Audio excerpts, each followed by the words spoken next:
Sebelum melanjutkan, jangan lupa subscribe dulu. Terima kasih. Bab 388 sebuah rencana terwujud.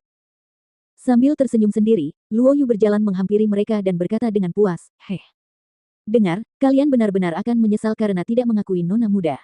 Dia kemudian berpaling dari mereka dan berjalan mendekati tuannya. Tuan, ini adalah simbol bakti saya kepada orang tua, katanya sambil mengeluarkan botol kecil dari kantong kosmosnya dan memberikannya dengan kedua tangan.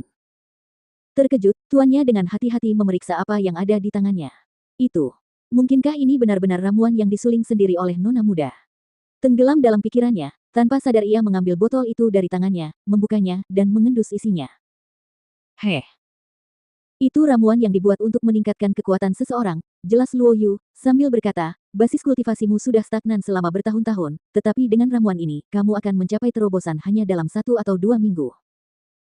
Mendengar ini, ketujuh pria parubaya itu menatap dengan penuh nafsu saat guru Luo Yu memegang ramuan itu di tangannya, tertawa kegirangan. Karena cemburu, mereka menendang murid-murid mereka dengan tendangan terbang. Dasar bocah ingusan. Kita seharusnya tidak membiarkanmu lolos begitu saja karena tidak mengakuinya.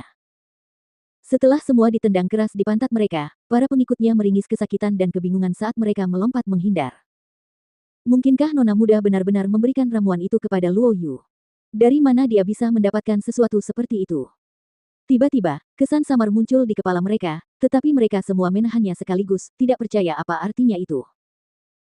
Tuan Luo Yu memandang ramuan itu dengan gembira, tetapi alih-alih menyimpannya, ia bertanya, jika kau memberiku ramuan ini, apa yang tersisa untukmu? Jika hanya ada satu botol ini, tidak mungkin ia akan menyimpannya untuk dirinya sendiri. Nona muda telah memberikannya kepada Luo Yu. Luo Yu tertawa, ketika nyonya memberiku sebuah botol, aku meminta padanya untuk memberikan botol lain untuk tuanku. Sambil tertawa kegirangan, dia berkata, Guru, Paman Guru, saya pergi dulu. Dalam sekejap, Luo Yu sudah pergi sebelum mereka sempat mengatakan apapun, apalagi mendesaknya untuk memberikan jawaban. Guru, Paman Guru, kami juga berangkat. Seru ketujuh orang itu serempak sambil bergegas keluar pintu untuk mengejar Luo Yu guna mencari tahu apa lagi yang diketahuinya. Dasar orang-orang tolol. Aduh. Mereka menggelengkan kepala dan beberapa dari mereka menghela napas dalam-dalam. Sambil menatap penuh harap pada ramuan di tangan guru Luo Yu, salah satu dari mereka berseru dengan iri, anak muda Luo Yu itu sungguh perhatian. Tentu saja. Kata guru Luo Yu sambil tertawa bangga, apakah kalian mengharapkan hal yang kurang dari salah satu muridku? Sambil tersenyum lebar, dia berkata kepada beberapa dari mereka, dengan kalian yang berjaga di sini, aku akan masuk dan berbicara kepada guru dan melihat apa yang bisa dilakukan ramuan ini. Tentu, lanjutkan saja. Jangan khawatir, kami bisa mengatasinya. Kata salah satu dari 7 orang itu.